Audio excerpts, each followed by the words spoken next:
बहनों,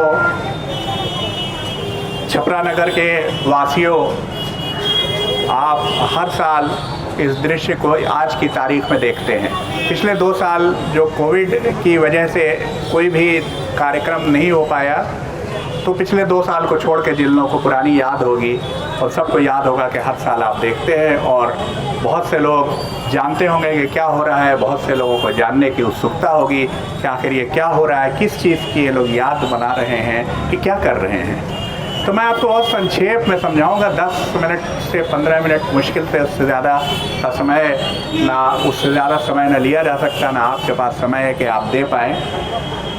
तो बस यूँ समझ लीजिए कि ये अरब देश में इस्लाम धर्म का संदेश जो पैगंबर मोहम्मद साहब ले करके आए, और उसके बाद से कुछ दिनों के बाद देखा ये गया, इतिहासकारों ने ये देखा कि ये धर्म तो बड़ी दूर तक फैला, और जो फैला तो बहुत से इतिहासकारों को इस बात की गलतफहमी और भ्रांति होने लगी कि ये धर्म तो मुल्कों के ऊपर, दूसरे देशों के ऊपर कब्ज़ा करने के लिए एक तरह अरब देश में से उठा हुआ एक मूवमेंट था। लेकिन ये बिल्कुल भ्रांति है, ये बिल्कुल गलतफहमी है। इस्लाम को 2 नुक्ते नज़र से, 2 पहलू से, 2 पॉइंट ऑफ व्यू से, 2 दृष्टिकोण से देखा जा सकता है। एक दृष्टिकोण वो है जो अभी अभी मैंने आपसे कहा, और इसके ऊपर बड़ी बातें होती हैं कि इस्लाम तो तलवार के ज़ोर से, बाहुबल से कहाँ कहाँ फैल गया। लेकिन दूसरा असल दृष्टिकोण जो है, अगर आपको उसको जानना है तो आपको देखना पड़ेगा कि बिल्कुल इस्लाम की एक अलग व्याख्या मोहम्मद साहब के नाती इमाम हुसैन अलैहिस्सलाम ने कर दी। उन्होंने उन्हीं क्रूर राजाओं की जहाँ से शुरुआत हुई, जो तलवार लेके देश देश घूमते फिरे थे, उन राजाओं की जहाँ से शुरुआत हुई, उनके पूर्वज कह लीजिए, बिल्कुल उनके जुल्म के ख़िलाफ़ उन्होंने आवाज़ उठाई।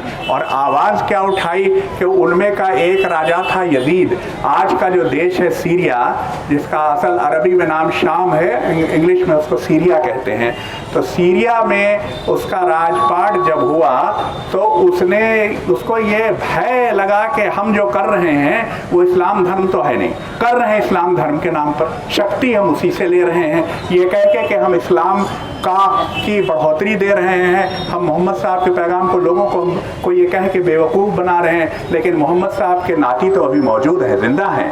तो अगर उन्होंने लोगों को बताना शुरू कर दिया कि ये तो हमारे नाना का धर्म नहीं था, ये संदेश तो नहीं था, ये तलवार चलाना और जुल्म करना तो उनका संदेश नहीं था, उनका संदेश तो मानवता का था, उनका संदेश तो इस बात का था कि इंसान बराबर हैं। उन्होंने तो कहा था कि गोरा और काला, गोरा हो या काला हो, उसमें कोई फ़र्क नहीं है, वो सब एक बराबर हैं। उन्होंने तो कहा था कि सारे मानव बराबर हैं।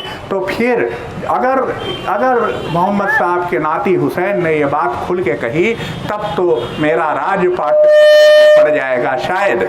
और इसलिए उसने हुसैन साहब जहाँ मदीने में रहते थे, वहाँ के अपने गवर्नर को कहला भेजा कि या तो हुसैन साहब से कहो कि मुझे मान्यता दे दें तुरंत, और अगर मान्यता नहीं देते हैं तो उनका सर काट के मेरे पास भेज दो। जब उसने हुसैन साहब से ये कहा तो हुसैन साहब ने साफ मना कर दिया। और कितने बड़े शब्द उन्होंने कहे थे, उन शब्दों पर आप विचार करते रहिएगा। उन्होंने कहा था कि मेरे ऐसे यजीद के ऐसों को मान्यता नहीं देते हैं। यानी हुसैन ने केवल ये नहीं कहा कि मैं मान्यता नहीं दे रहा हूँ, उन्होंने एक साफ बात बता दी कि जो असल धर्म का पुजारी होता है वो आतंकवाद के आगे नहीं झुकता है, वो आतंकियों का साथ नहीं दिया करता है, वो आतंकियों से बिल्कुल अलग हुआ करता है, साफ अलग हुआ करता है। यजीद ने कहा कि अच्छा ऐसा है तो हम आपको मजबूर करेंगे। हुसैन नाना का घर मदीना छोड़ के कूफे की तरफ चल पड़े, इसलिए कि कूफे के लोगों ने उन्हें पत्र लिख के बुलाया था कि आप आ जाइए, तो हम आपके साथ मिलके असल धर्म जो है उसका प्रचार करेंगे, लोगों को बताएंगे। लेकिन हुसैन को रास्ते में घेर लिया यजीद की फौज ने, और पूरे 2 मुहर्रम को, ये जो महीना चल रहा है मुसलमानों का मुहर्रम, इसकी 2 तारीख को इमाम हुसैन पहुँचे उस जगह जिसको करबला कहा जाता है, कूफे से ज़रा हट के है, और वहाँ पर उनको ऐसी जगह के ऊपर यजीद की फ़ौज ने उतारा कि जहाँ पानी भी नहीं था, नदी से दूर सूखी ज़मीन पर। अरब के बारे में आप जानते होंगे, मरुभूमि है, गर्म हवा चलती है, रेग है। वहाँ हुसैन के साथ छोटे छोटे बच्चे थे, उनकी महिलाएं थीं। आप खुद सोचिए कि युद्ध करने के लिए जाने वाला छोटे छोटे बच्चों को और महिलाओं को लेकर नहीं जाता है। हुसैन युद्ध करने के लिए नहीं गए थे, गए होते तो केवल 71 साथियों के साथ। 71 साथी तो हम लोग कह देते हैं, उनमें 6 महीने का बच्चा भी था जो शहीद हुए, जो वीर गति को प्राप्त हुए करबला में। तो उनके साथ और औरतों बच्चों को लेकर ना जा रहे होते कूफे की ओर।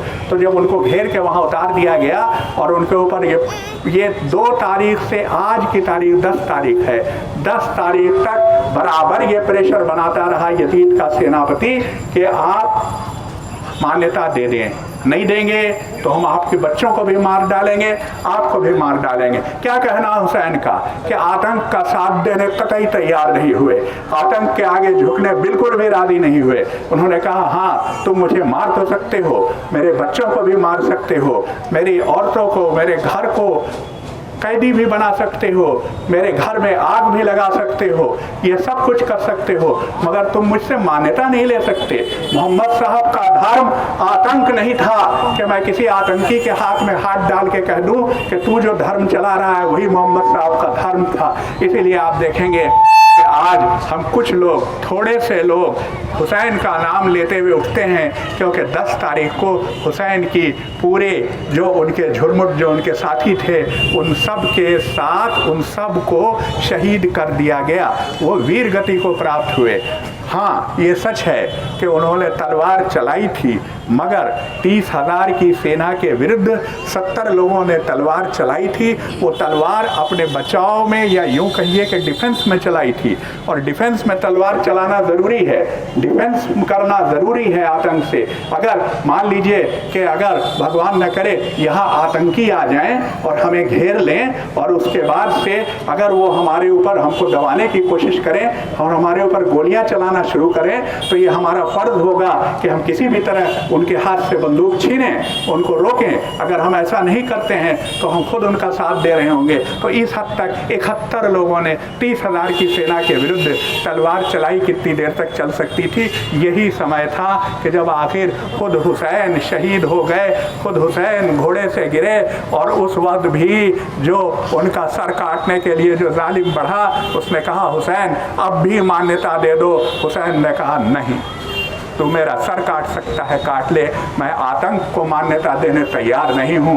हुसैन का सर काट लिया गया। और उसके बाद आप बस एक छोटी सी बात कह के बात ख़त्म करता हूँ अपना, और हल्का सा परिचय देखें इन चीज़ों का जो सामने आपके हैं, कि आपने इतिहास, पूरा इतिहास पढ़ के देख लीजिए।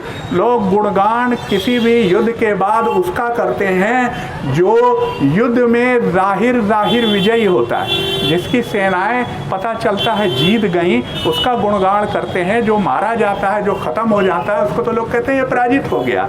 लेकिन हुसैन का वाकया पूरे इतिहास में ढूंढ लीजिएगा, मुझे बताइएगा, अकेला ऐसा वाकया है कि जहां यजीद की फौज सबको कत्ल करने के बाद, घर भर को कैदी बनाने के बाद, हुसैन के बीमार बेटे को जंजीरों में जकड़ के अपने साथ ले जाने के बाद भी आज उसका नाम और निशान मिट गया है। जाइए शाम में जाइए, पूछिएगा कि यहाँ का राजा हुआ करता था यजीद, उसकी कहीं तुमको कब्र मालूम है कि कहाँ है? किसी को नहीं मालूम। पूरे शाम में किसी को नहीं मालूम है कि यजीद की कब्र कहाँ है, कहाँ गया यजीद, कहाँ गए यजीद के मानने वाले, किसी को नहीं मालूम है। लेकिन आज हर जगह अगर आप टीवी देखेंगे, रेडियो देखेंगे, इंटरनेट देखेंगे, हर जगह लोग पुकार रहे हैं, हुसैन हुसैन कह के पुकार रहे हैं। जल्दी से बता दूं आपको, आप ये पताका देख रहे हैं, ये हुसैन के भाई थे शूरवीर अब्बास। जब पानी बंद हो गया हुसैन के बच्चों पर, तो अब्बास ने कहा कि मैं पानी लाता हूँ, आप उसमें मश्क देख रहे होंगे बधी हुई, जिससे रेगिस्तानों में जिसमें पानी लाया जाता है। अब्बास पानी लाने के लिए दरिया पर गए, युद्ध करने के लिए नहीं गए थे। वहाँ से पानी लेके जब लौट रहे थे तो उसके ऊपर एक तीर मार के उसका पानी बहा दिया गया और अब्बास के दोनों हाथ काटे गए और अब्बास के सर के ऊपर एक गुर्ज जो होता है वो लगा और अब्बास भी शहीद हुए। वो आप जो ग्रंथि देख रहे हैं वो क्या है, इसलिए कि सबसे बड़ा जुल्म, ये जुल्म कह लीजिए या यजीद के फौज का ये ऐलान कह लीजिए कि हम हार गए हैं। क्योंकि आप ही बताइए कि जब हुसैन शहीद कर दिए गए थे तो अब क्या दुश्मनी रह गई थी कि हुसैन के मृत शरीर के ऊपर घोड़े दौड़ाए उन्होंने, और उसके बाद उनको क्या कहीं भी ऐसा हुआ है, किसी भी युद्ध में वीरों ने ऐसा किया है कि दूसरे के मारे जाने के बाद उसकी अर्थी को वैसे ही छोड़ जाएं, बिना कफन दफन, बिना उसकी अंत्येष्टि किए। हुसैन की लाश वहाँ 40 दिन तक पड़ी रही और उनका जनाजा नहीं उठा था। हम ये उसी की याद में उठाते हैं कि हुसैन तब तो हम वहाँ नहीं थे, अगर होते तो उठाते। आज हम उसकी याद में आपका जनाजा लेके चलते हैं। इसी के साथ हम गर्व से कहते हैं कि हम आज भारतवर्ष में हैं और भारतवर्ष जो हमारा प्रिय देश है, जिसमें भगवान ने हमें पैदा किया, तो इसमें हम सब के साथ, सारे देशवासियों के साथ मिलजुल करके हुसैन का नाम आज़ादी के साथ, फख्र के साथ लेते हुए चलते हैं। आइए मेरे साथ कहिए, हुसैन जिंदाबाद।